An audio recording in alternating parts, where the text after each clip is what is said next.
Ini adalah standar-standar atau unit-unit kompetensi yang Bapak nanti akan pelajari ya selama diklat, dan nanti akan dilakukan proses uji kompetensi dengan 8 unit kompetensi ini ya. Sehingga Bapak harap diperhatikan, harap dipahami bahwa harus Bapak memahami ya, minimal mengetahui unit-unit kompetensi yang nantinya Bapak akan pelajari, akan diikuti unit kompetensi. Oke, untuk persyaratan dasar dari kegiatan POM sendiri ya. Yang pertama adalah fotokopi KTP ya. Kalau KTP-nya hilang ya atau tercecer, bisa menggunakan kartu keluarga karena nanti akan diambil dari data nomor kependudukan ya. Karena saat ini semua untuk akreditasi ya, sertifikasi mengacu pada nomor induk kependudukan. Kemudian fotokopi paspor dan izin tinggal kerja dari imigrasi bagi warga negara asing ya, atau WNA, fotokopi paspor dan izin tinggal kerja ya. Jadi bukan izin kunjungan ya, tapi harus ada izin tinggal kerja ya, yang didapatkan dari harus bagi yang WNA. Ini dalam bentuk disiapkan ya sesuai dengan formulir ini, namun semuanya kita siapkan dalam bentuk soft copy.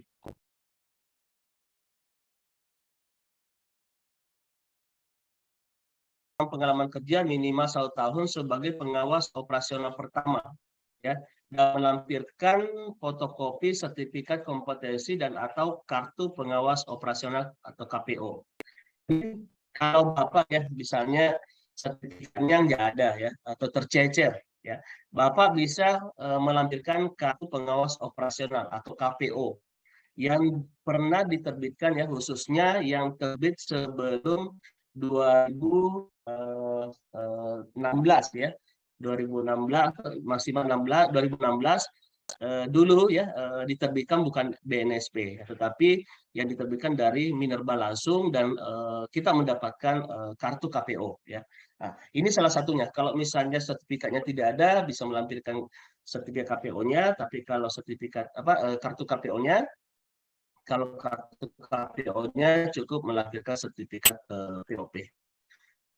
Dan sertifikat POP ini harus masih aktif saat ini ya, jadi belum expire ya. Jadi sertifikat POP harus masih berlaku, belum expire sebelum mengikuti pelatihan atau uji kompetensi POM. Kemudian fotokopi sertifikat diklat pengawas media ya. Jadi nanti pada saat Bapak-bapak dan Ibu sudah mengikuti diklat, kami dari Prosi Akademi akan melampirkan atau menerbitkan sertifikat diklat ya, diklat POM. Nah, dokumen inilah nanti akan dijadikan sebagai salah satu dokumen dasar ya yang dilampirkan di dalam proses pengujian untuk uji kompetensi. Dan inilah yang nanti akan diverifikasi adalah sertifikat diklat Bapak dapatnya dari mana, apakah dari lembaga akreditasi atau tidak ya. Jadi nanti inilah bagian yang nanti akan dilakukan verifikasi oleh SDM ketika akan melakukan permintaan persetujuan mengikuti uji kompetensi ya.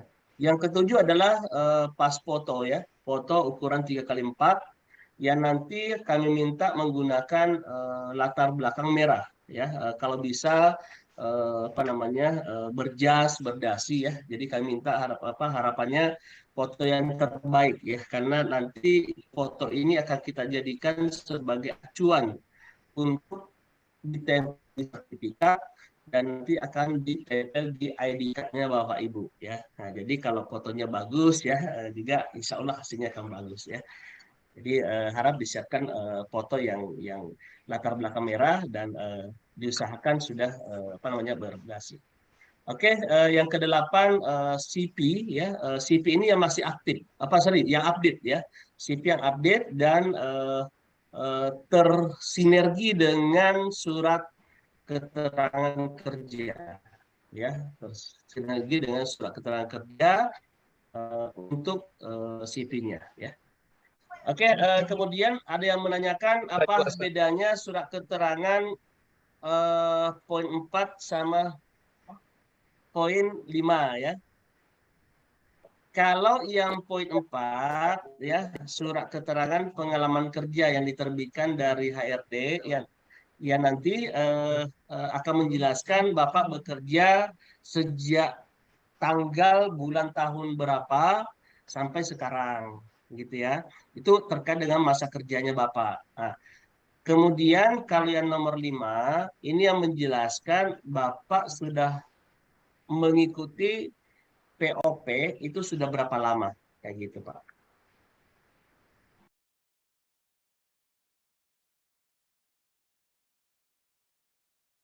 Oke, kita masuk pada persyaratan portofolio. Yang pertama terkait dengan unit kompetensi eh, 1 ya.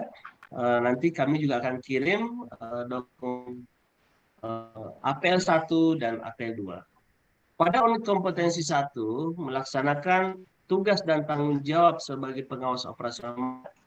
Sini ada diminta 4 dokumen portofolio. Ada 4 dokumen portofolio. Ya. Bahwa Bapak, walaupun berada dalam satu perusahaan, ya, berada dalam satu departemen, bisa jadi dokumen portofolio Bapak nanti akan berbeda. Ya. Jadi, sekali lagi, walaupun Bapak berada dalam satu perusahaan, berada dalam satu departemen, bisa jadi dokumen portofolio Bapak nanti bisa berbeda. Tergantung jabatan dari Bapak ya untuk proses penyiapan portofolionya ya. Nah, di sini ada 4 dokumen portofolio. Yang pertama, SK jabatan, job desk, dan surat penugasan. Nah, maksudnya ini adalah ada 3 dokumen yang nanti akan dijadikan satu ya.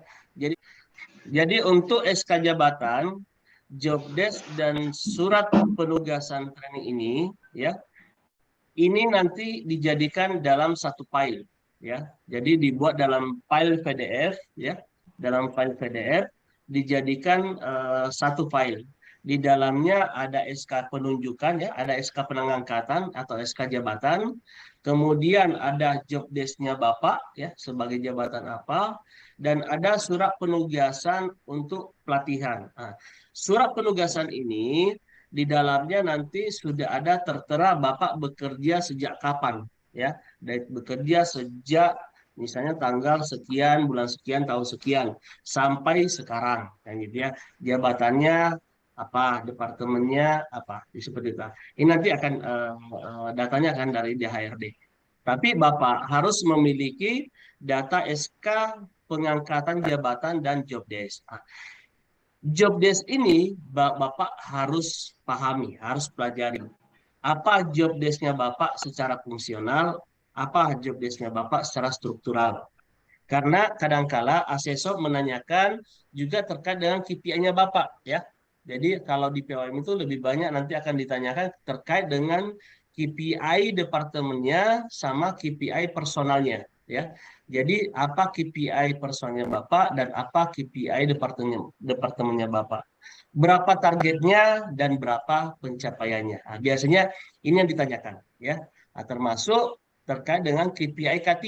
Ya contoh misalnya untuk terkait dengan insiden lost time injury ya targetnya atau objektifnya berapa aktualnya berapa ya di sini nanti akan Bapak ditanya terkait dengan eh, tugas dan tanggung jawabnya Bapak.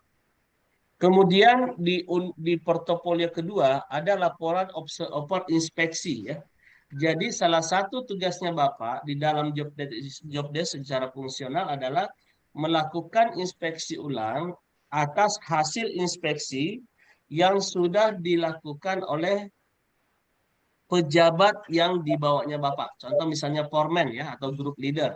Bapak harus mengambil dokumennya ya dari salah satu grup leadernya Bapak, kemudian Bapak melakukan oper inspeksi atau inspeksi ulang ya atau soinya pengawas lapangan, Bapak lakukan inspeksi ulang dan dijadikan sebagai dokumen portofolio. Kemudian dokumen ketiga atau portofolio ketiga adalah Bapak membuat laporan program keselamatan pertambangan. Di sini Bapak bisa mengambil program keselamatan pertambangan yang ada di site, atau Bapak mengambil program keselamatan pertambangan yang ada di departemen. Ya, biasanya program keselamatan pertambangan yang ada di site itu diturunkan ke program keselamatan pertambangan departemen. Ya, nah, jadi bisa jadi nanti yang departemen maintenance, departemen operasional, departemen HR atau finance ini berbeda dokumen. Ya, tergantung dari program turunan yang dibuat dari masing-masing departemen. Ya. Kemudian dokumen keempat adalah laporan pelaksanaan program keselamatan pertambangan atau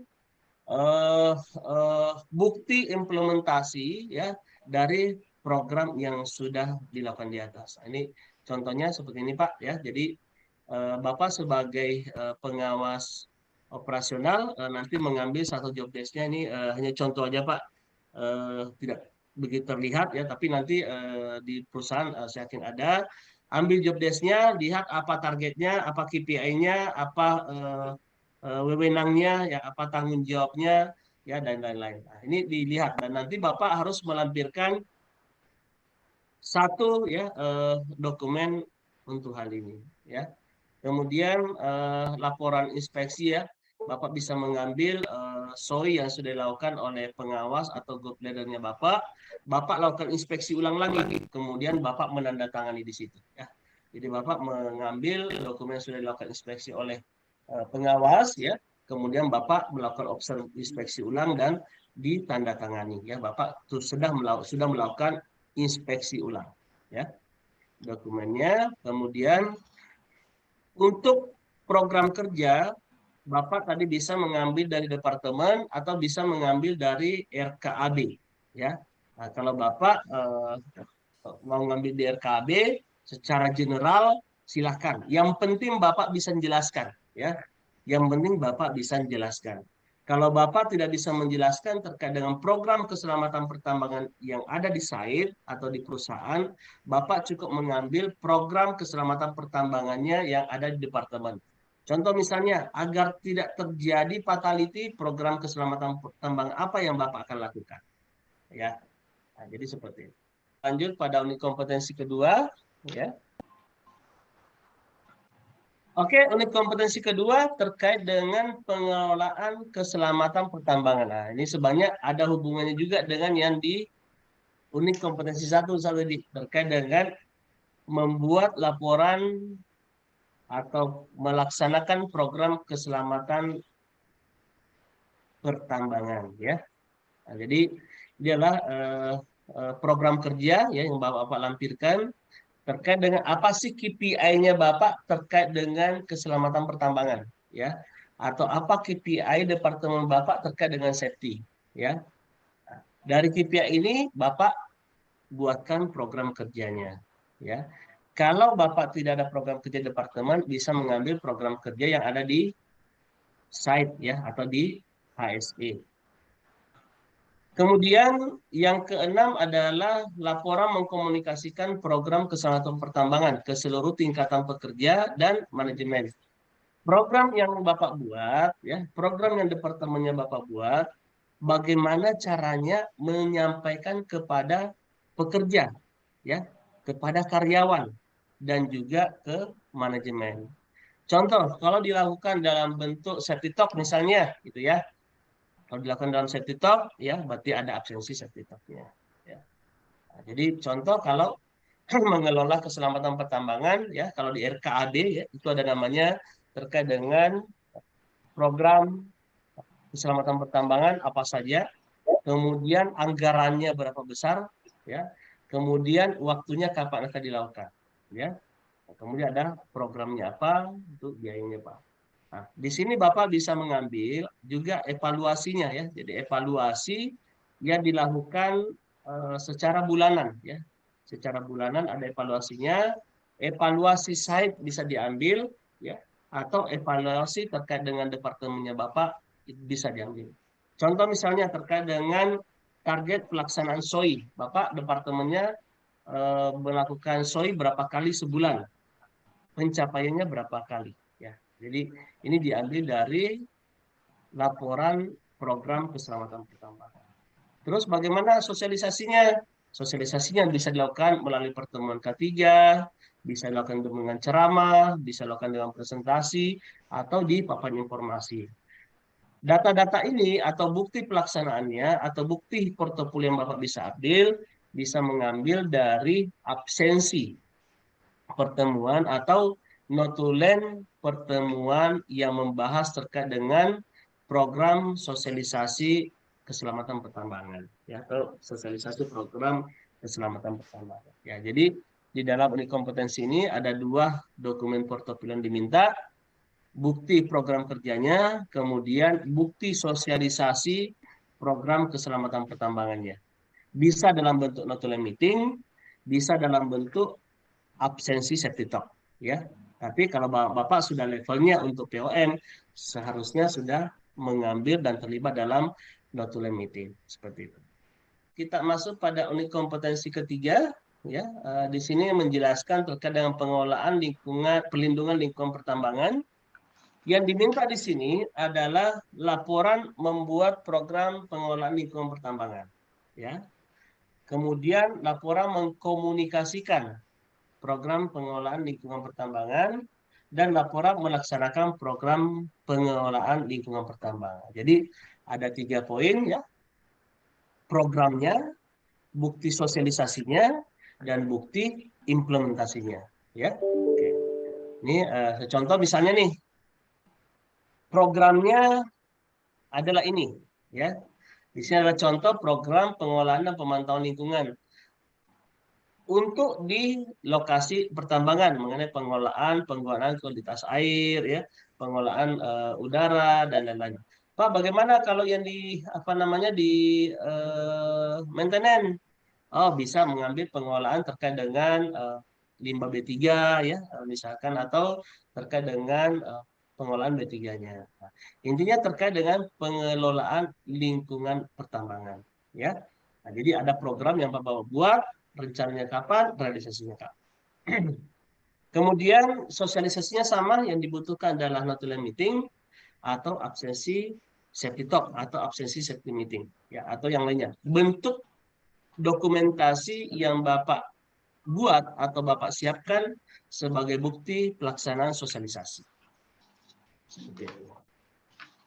Nah, kemudian kalau di dalam programnya ada namanya rencana, ya, dan rencana, ada realisasi. Nah, berarti ini sudah menjadi bagian dari program dan implementasi, ya, atau program dan monitoring, ya. Jadi kalau ngambil di RKAB itu ada programnya rencana dan realisasi, ya, atau kontrol. Unit keempat terkait dengan mengelola keadaan darurat pertambangan. Nah, ini mengelola keadaan darurat pertambangan. Untuk portofolionya, yang pertama adalah SOP keadaan darurat. Nah, Bapak tinggal nanti minta di Departemen SHE, ya, SOP yang update. Tetapi SOP ini Bapak harus baca, ya. Jadi di SOP itu nanti Bapak harus tanda tangani, menyatakan bahwa saya telah membaca SOP ini, ya. Jadi di SOP-nya, ya, nanti misalnya nih ditulis di sini, saya sudah membaca dan memahami isi dari SOP ini. Kenapa harus kita minta membuat pernyataan dan menandatangani? Untuk memastikan bahwa Bapak benar sudah membaca SOP-nya. Ya, karena jangan sampai hanya melampirkan SOP-nya, begitu nanti ditanya oleh asesor terkait dengan SOP-nya, Bapak nggak paham. Ya. Ya, jadi yang dikumpulkan di sini hanya mengambil SOP dari Departemen HSE, Bapak pelajari, Bapak baca, ya. Kalau ada yang nggak dipahami, tanyakan ke bagian HSE, kemudian setelah dipahami nanti Bapak tulis, ya, tanda tangan di bagian sini, ya. Bagian sini aja nih, nggak apa-apa. Tulis di sini, saya, ya, sudah membaca dan memahami isi dari SOP-nya. Udah, tanda tangan, ya, kayak gitu. Oke. Kemudian yang kedua adalah laporan melaksanakan program pencegahan keadaan darurat. Ya. Dokumen ketiga adalah laporan melaksanakan pengelolaan kesiapsiagaan keadaan darurat. Dokumen apa yang Bapak lampirkan dalam laporan melaksanakan program pencangkahan darurat? Boleh mengambil laporan drill emergency, ya. Jadi Bapak boleh mengambil laporan drill emergency, atau mungkin mengambil eh, daftar tim emergency yang ada di departemennya Bapak, ya, atau daftar tim emergency yang ada di kantornya Bapak, ya. Jadi bisa dilakukan. Yang pasti Bapak besok menjelaskan terkait dengan pelaksanaan atau program pencegahan keadaan darurat di tempat kerja Bapak. Oh, kami Pak sudah punya SOP, kami sudah punya tim emergency, ya, kami sudah melatih tim emergency, kami sudah melakukan simulasi keadaan darurat, ya, kami sudah memasang rambu-rambu, ya, dan sudah memasang apa namanya tempat berkumpul darurat dan lain-lain. Nah, ini adalah bagian yang masuk dalam program pencegahan keadaan darurat. Salah satunya Bapak nanti ambil ada drill emergency. Kemudian dokumen yang lain ya terkait dengan portofolio ke-12 laporan melaksanakan program kesiapsiagaan darurat, Bapak bisa mengambil laporan inspeksi dari fasilitas emergensi yang ada di tempatnya Bapak, ya. Checklist apa, laporan inspeksi APAR, laporan inspeksi hidran misalnya, laporan inspeksi peralatan-peralatan lainnya, atau evaluasi dari struktur organisasi tim emergensi, ya, dari kebutuhannya berapa banyak, apakah sudah terpenuhi semuanya, ya. Itu bisa ditampilkan dalam portofolio nomor 12 ini, ya. Nah, jadi masing-masing ini ada portofolionya. Nomor 10 portofolionya SOP. Nomor 11 portofolionya adalah bisa drill emergency atau struktur organisasi tim emergency, atau misalkan eh, kompetensi tim emergency. Nomor 12 adalah laporan inspeksi peralatan emergency, ya, kayak gitu. Nah, jadi ini untuk persiapan portofolio di unit kompetensi keempat. Untuk unit kompetensi kelima, dokumen yang Bapak harus siapkan adalah SOP konservasi mineral dan batu bara. Ya, SOP ini nanti bisa diambil di bagian lingkungan atau Impiro, ya. Nah, sama, Bapak buat lagi surat pernyataan, ya, nulis pernyataan di depannya. Saya sudah membaca dan memahami isi SOP ini, ya. Kemudian Bapak tanda tangan. Kemudian laporan mengkomunikasikan, ya, absensi atau notulen, ya, sosialisasi dari SOP ini. Kemudian laporan melaksanakan program konservasi mineral dan batu bara, ya. Nah, kita lihat kalau di konservasi itu apa aja sih, ya. Nah, ini pedoman pelaksanaan konservasi mineral dan batu bara pada kegiatan usaha pertambangan mineral dan batu bara bagi pemegang IUP operasi, produksi dan lainnya. Nah, ini adalah bagian-bagian yang dilakukan, ya. Nah, dokumen ini bisa diambil di bagian engineering nantinya, ya. Ini dokumennya. Contoh laporan triulang konservasi IUP. Jadi ini bisa diambil dari bagian engineering atau operation, ya. Terus apa upaya pemanfaatannya, ya, untuk meminimalkan batuan buangan. Ini ada semua nih rekomendasi-rekomendasi yang dibuat oleh teman-teman di engineering atau operation. Ya, dokumen ini nanti Bapak ambil di departemen operation. Oke?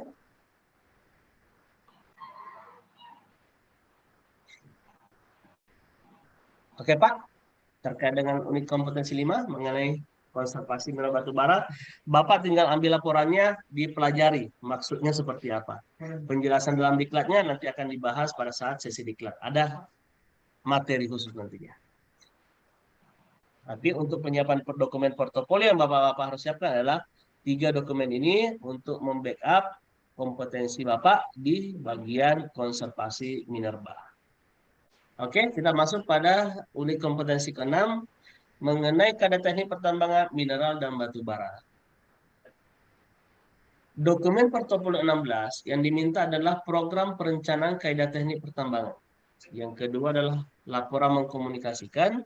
Yang ketiga adalah laporan melaksanakan kaidah teknik pertambangan. Oke.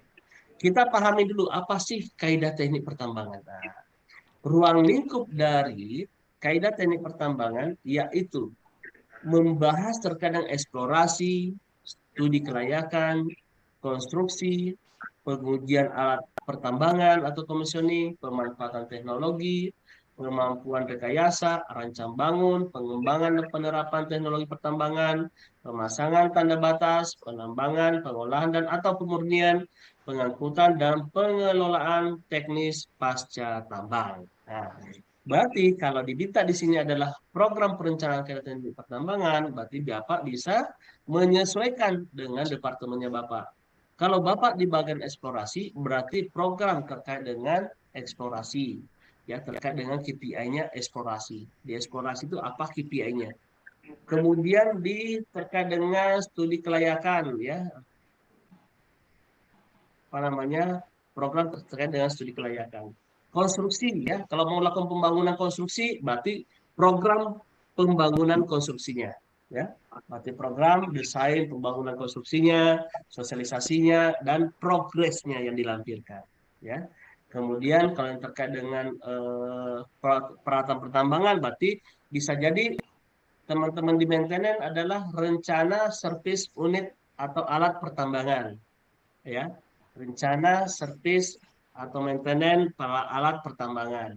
Programnya ya sebagai program, kemudian sosialisasinya bagaimana mensosialisasikan ke mekanik dan operator, kemudian bukti implementasi adalah laporan servis maintenance ya seperti itu. Ya.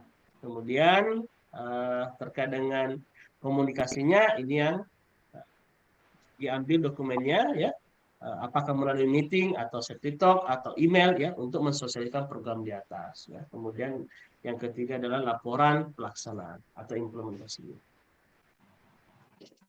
Oke, di sini ada yang tanyakan? Atau portofolio atau udah semua jadi gitu. Ini kompetensi ketujuh mengenai pengelolaan usaha jasa pertambangan. Apakah Bapak semua di departemennya memiliki subkontraktor? Ada yang tidak punya subkontraktor? Semua sudah punya subkontraktor ya. Kalau baru mau mengambil kontraktor gimana Pak? Nah, dokumen yang diperlukan nanti adalah terkait dengan program pengawasan kegiatan usaha jasa. Ya, Pak, kami baru mau melakukan rekrutmen kontraktor, berarti Bapak membutuhkan dokumen yang seperti ini nih. Rencana dan realisasi penggunaan jasa tambangan. Ya, nah, Bapak rencananya mau melakukan atau membuat kontrak ke siapa? Ya, jadi bisa jadi nanti kenapa mau dikontrakkan ya atau kegiatan apa saja yang mau dikontrakkan ya itu diidentifikasi. Nah, kalau sudah ada kontraktornya Bapak nanti membutuhkan daftar perusahaan jasa atau kontraktor ya. Kemudian laporan mengimplementasikannya bagaimana ya terkait dengan usaha jasa. Untuk implementasinya bagaimana Bapak melakukan pengawasan terhadap kontraktor. Contoh misalnya nih, dilibatkan dalam safety meeting ya. Berarti Bapak mengambil notulen meeting dan absensi meeting yang ada di dalamnya kontraktor. Ya. Kemudian kalau dilakukan inspeksi di area subkontraktor berarti ada laporan SOI-nya ya, itu bisa dijadikan sebagai dokumen portofolio. Pak, bagaimana kami mengambil dokumen yang ada di sistem? Bisa di apa namanya di screenshot ya, baru uh, dijadikan PDF.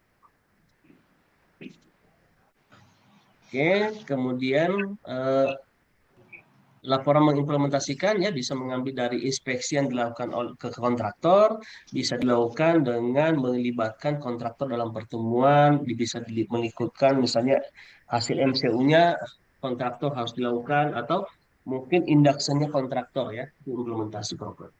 Kemudian dari evaluasi kontraktor, nah Bapak melakukan evaluasi kontraktor seberapa sering?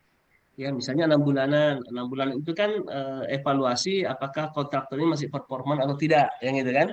Nah, harus dilakukan itu Pak. Evaluasi performa kontraktor. Nah, ini biasanya dilakukan. Kalau nggak salah, Palet kurang lebih punya kayak gini nih, kontraktor performance review. Nah, dilakukan apakah ini 6 bulanan, 3 bulanan, atau bulanan, itu tergantung di sistemnya Bapak. Apakah kontraktor ini masih bisa diperpanjang atau tidak? Bapak harus melampirkan salah satu dokumen portofolio yang evaluasinya seperti ini. Bisa Bapak melakukan evaluasi dengan konteks untuk review performance kontraktor, atau Bapak bisa melakukan laporan audit SNKP, ya salah satunya. Audit performance atau audit SNKP. Ini untuk dokumen portofolio di laporan melakukan evaluasi hasil pengawasan kegiatan usaha jasa. Kita masuk pada unit kompetensi ke-8. Nah, di unit kompetensi ke-8 ini, yang diminta adalah dokumen portofolio terkait dengan SNI, Standar Nasional Indonesia. Diminta Bapak mendownload salah satu SNI dan dilampirkan di dalam portofolionya Bapak. Yang tentunya SNI ini yang berkaitan dengan pekerjaan yang Bapak lakukan, teman. Ya, jadi yang berkaitan dengan pekerjaan yang Bapak lakukan. Kemudian laporan membuat standar pada kegiatan pertambangan. Di sini dokumen yang diminta adalah daftar prosedur yang ada di departemennya Bapak, prosedur apa saja. Ya, jadi nanti Bapak bisa melihat prosedur-prosedur yang ada, termasuk prosedur safety yang diimplementasikan di departemen Bapak itu prosedur apa saja sih yang ada, ya. Nah, itu daftarnya diambil, ya, daftarnya diambil, dijadikan portofolio nomor 23, ya. Kalau yang nomor 22 itu adalah Bapak mendownload SNI yang terkait dengan departemen pekerjaan di departemen Bapak. Kalau dokumen portofolio nomor 23 adalah daftar standar departemen dan SHE yang ada di tempat kerjanya Bapak, yang ada di Pale.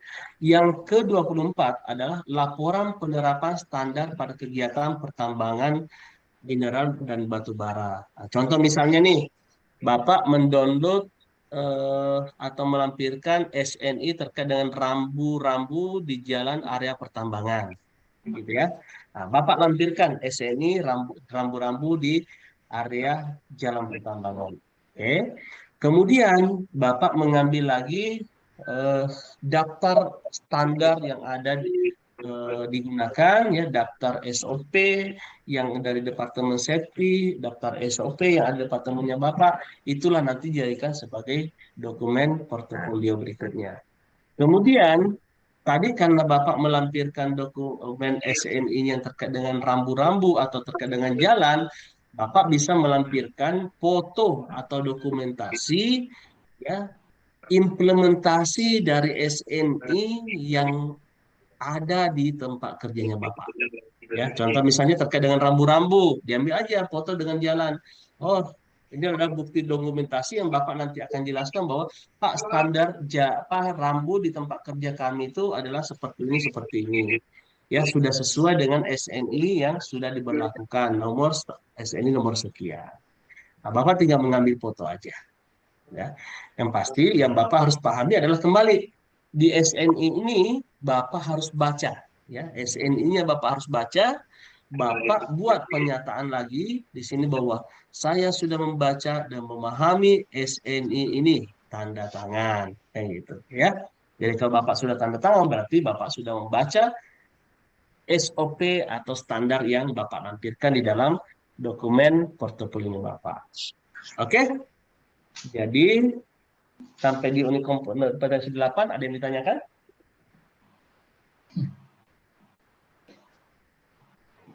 Clear? Ke-8 berarti ada sekitar 24 dokumen portofolio yang Bapak harus lampirkan, ya. 24 dokumen. Ya. Oke, semua dokumen ini, ke-24 dokumen ini Bapak harus beri nama file, ya. Jadi Bapak harus beri nama file sesuai dengan nama dokumen portofolio. Tetapi Bapak harus beri namanya Bapak di depan. Jadi nomor 1, ya, nomor 1 titik namanya Pak Baso misalnya, nanti, ya, pagar, ya, kompeten apa namanya, nama portofolionya apa, ya. Nah, ini kami minta ya, ini kami minta diberikan nama sama dengan seperti ini. Tujuannya agar ketika Bapak nanti akan melakukan penggantian dokumen portofolio, Bapak bisa langsung tahu, oh ini nomor portofolio nomor sekian nih yang harus saya ganti. Kayak gitu ya. Nanti Bapak tinggal siapkan.